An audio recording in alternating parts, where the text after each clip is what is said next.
عليكم ورحمة الله وبركاته. ازيكم يا احبابي، ازيكم يا متابعيني. دلوقتي ان شاء الله النهارده انا هعمل على الفطار مكرونه بالبشاميل، اللي هو ادي المكرونه هحطها هنا عشان تستوي. كيسين مكرونه هحطهم الميه دي، طبعا حاطه فيهم ملح اهو. خليها بقى لما تستوي، مش قوي يعني، 3/4 كده، اغطي عليها. متقولوش الميه قليله، لا الميه حلوه كده. دلوقتي انا هعمل ايه؟ دلوقتي هنا هعمل البشاميل. هجيب 3 معالق، هجيب هنا سمنه، بسيح سمنه، هجيب 3 معالق من السمنه او اكتر، مش مشكله يعني. ولعت الشعله بتاع البوتاجاز. 3 معالق دي هحطهم، ادي 1، ادي 2، ادي 3.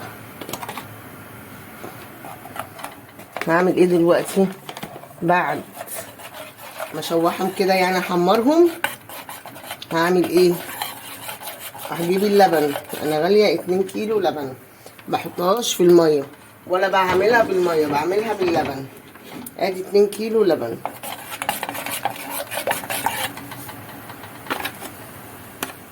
كيلو لبن و4 معالق من الدقيق، و4 معالق من الدقيق. اعملهم بقى بالمضرب عشان خاطر ما تكلكعش مني، واول ما تخش على السوا اروح مزودها باللبن، وبعد كده تغلي احط لها بقى. دلوقتي عايزه احط فلفل اسود، بس بعد ما اشوحها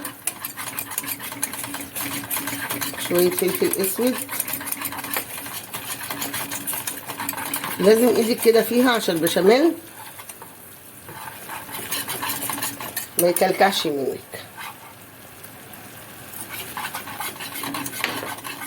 شويه دقيق، شويه ملح. الواحد مش مركز ليه، مش عارفه، عشان الصيام بقى. كل سنه وانتم طيبين.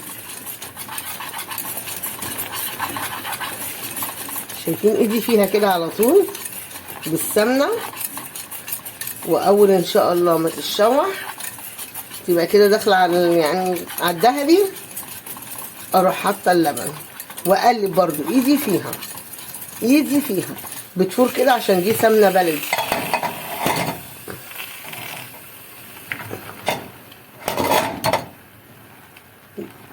المكرونه بتغلي، قلبتها، اغطيها بقى حاجه بسيطه كده عشان ما تفرش بره. عمال ما اخد بالي انا كده من البشاميل ده.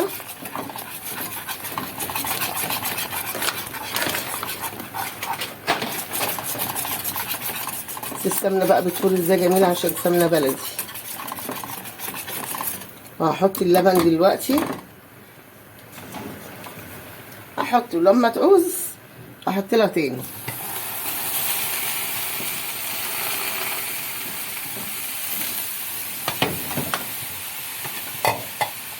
ايدك فيها كده على طول، ايدك فيها.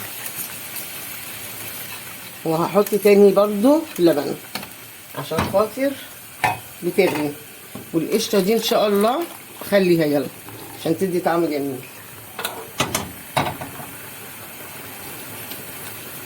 هوطي عليها بقى.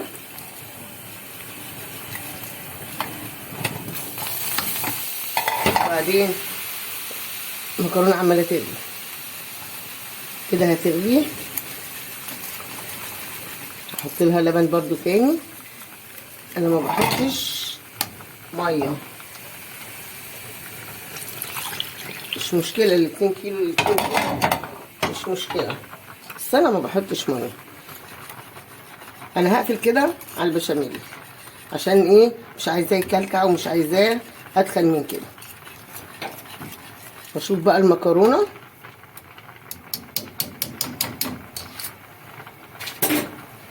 المكرونه برضو مش هسويها قوي زي ما انتوا شايفين اهي. مش هسويها قوي. قال ايه البوتاجاز عشان اللبن وقع مني. بعد كده بقى ايه،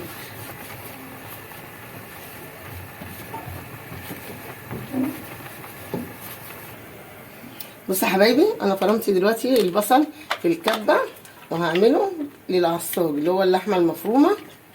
انا لما بتكلم بقول ان احنا ما بنحبش الحر، عشان كده ما بحطش فلفل في العصاج عشان معانا اطفال. حطي بس فلفل اسود، اي توابل تاني الا الحاجات السبايس.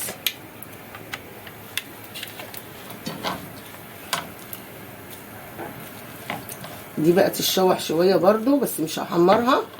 وبعدين احط اللحمه المفرومه. عامله كيسين مكرونه على كيلو ونص لبن او 2 كيلو لبن الا. وبصل بقى زي ما انت عايزه، كل ما تكتري البصل كل ما يبقى احلى. على نص كيلو لحمه. طبعا انا هحط الفلفل الاسود برضو هنا اهو.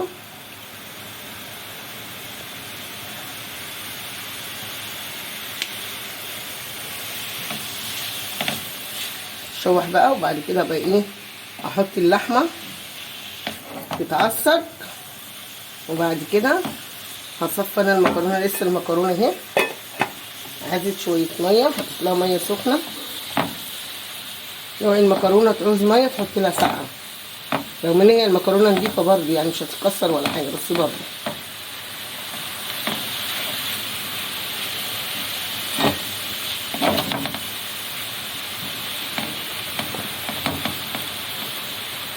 خليها بقى شويه كده. بعد كده هقلب فيها برضه لغايه ما اشوف المكرونه دي الحله مش صغيره ولا حاجه، حلوه. واول ما تنزل ما تغسلهاش، اعمليها كده عشان تبقى كله سخن، عشان المكرونه تمسك في بعضيها. لكن لو غسلتيها بميه بعد ما سلقتيها العصاج مش هيمسك فيها، فلازم نخليها كده ايه سخنه. متحطلهاش ميه بارده. حطينا هنا الفلفل الاسود،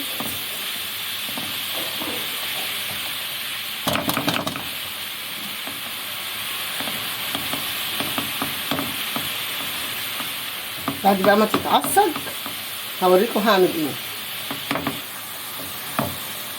احنا دلوقتي ما بنحبهاش بيضه، يعني ما نحطش بس الايه البشاميل واللحمه بس بيضه، لا احنا بنحبها بالصلصه.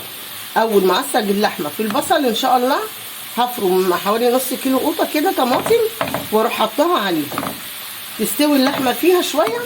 وبعد كده ايه اعرف بقى ايه احطها على المكرونه البشاميل.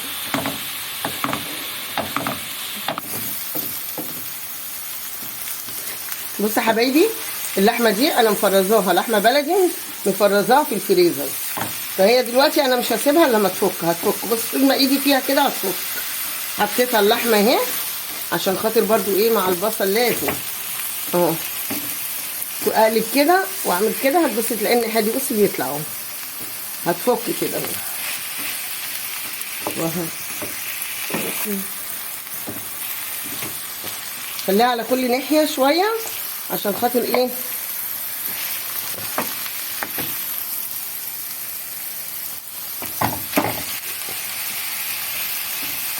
ما خلاش على ناحيه واحده عشان تسيب. وادي البصل زي ما انتم شايفين اهو بقلبه مع اللحمه اهي.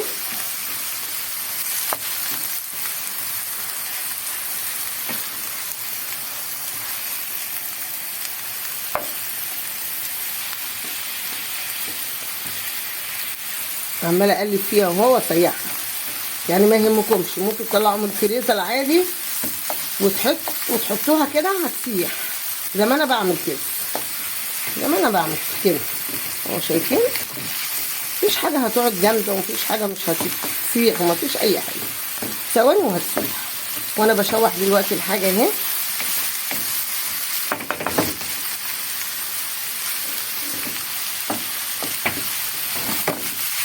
انا معاكم اهو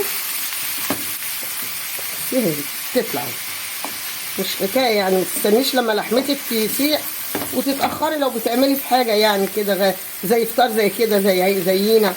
لا، اسعفي نفسك، اسعفي نفسك بنفسك.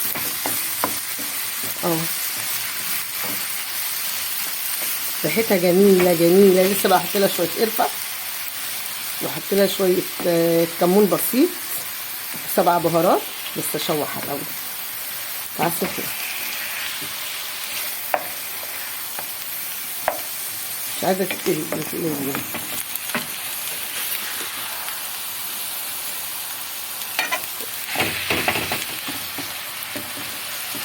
زي ما انتوا شايفين. جبت بقى ايه اللي يساعدني عشان اعرف اقلب بيها كل شويه كده عشان سخنه.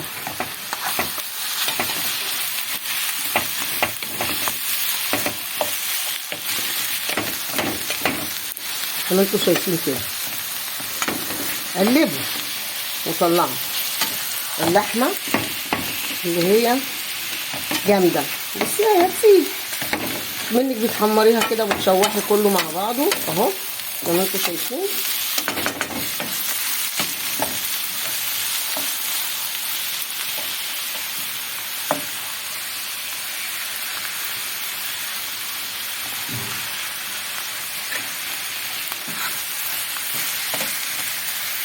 ده نص كيلو لحم.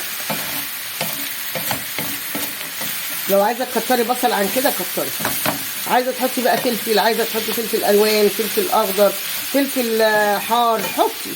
لكن احنا ما بنحبش الحاجه السبايسي عشان خاطر معانا اطفال وللبنتي اطفال،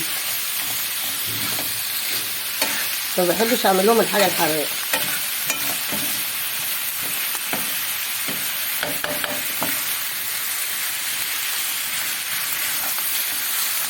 يلا كده قربنا نخلص التشاويح بتاعت اللحمه اهي.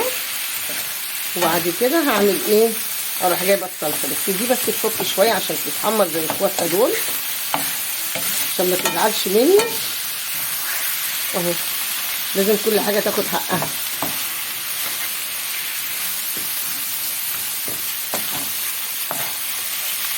خلي دي السكين عليها كده عشان خاطر ايه؟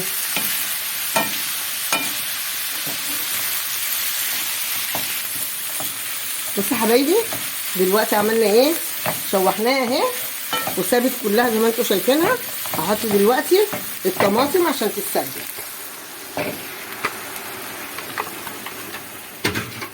الطماطم تتسبك بقى واروح عامله ايه؟ هروح انا حاطه دلوقتي شويه كمون صغيرين، دي قرفه اللي انا حطيتها معلش الاول، ودي فلفل اسود.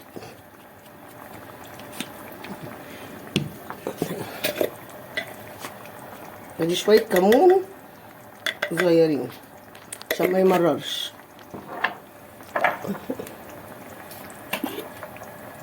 ودي ده ال7 بهارات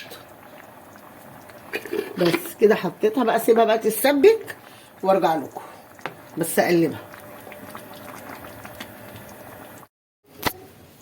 بس يا حبايبي انا دهنت دي هنا وحطيت انا البشاميل وحطيت شويه لحمه معصجه. كله مختلف.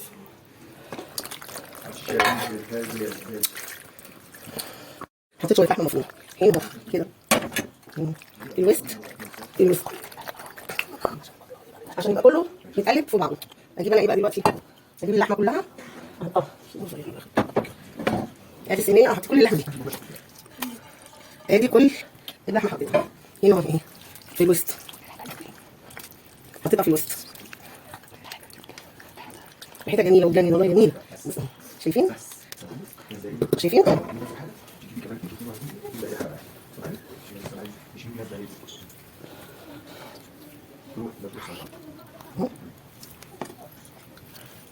بس حبايبي حط لها كده مكرونه اهي. الصينيه شكلها ايه صغننه بس ايه مش مشكله، انا هرتبها.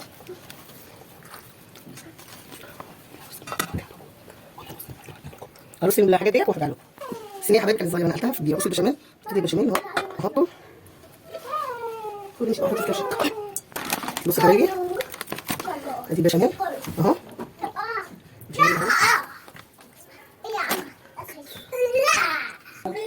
بصوا يا حبايبي البشاميل اهي.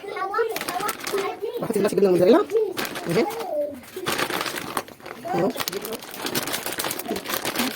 الجبنه بحطها هنا، وما تنسوش بقى اللايك والشير وكومنت واشتراك في القناه ودعموني بقى عشان القناه تكبر بيكم.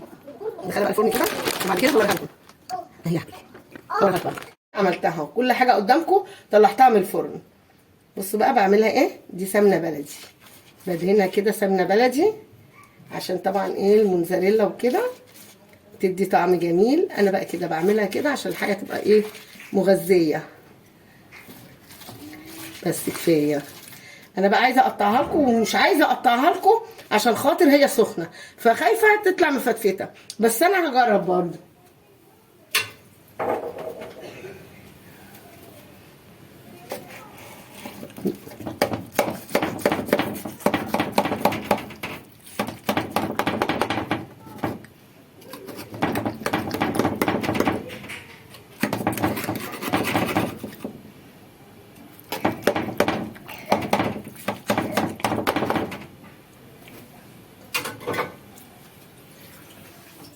هوريها لكم بقى دلوقتي انا وحظي.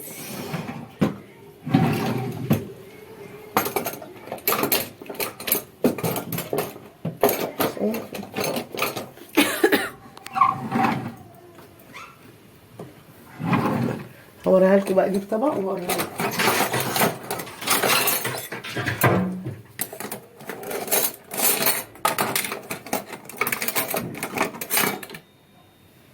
بصوا يا حبايبي، بسم الله الرحمن الرحيم. ان شاء الله هتطلع حلوه ومش سخنه سخنه سخنه، عشان كده ما كنتش عايزه اطلعها. ادي اهي، بس جميله ازاي. هقدمها لكم بقى ان شاء الله على الفطار. وما تنسونيش بقى في اللايك والشير وكومنت واشتركوا في القناه عشان تكبر بيكم. والسلام عليكم ورحمه الله وبركاته.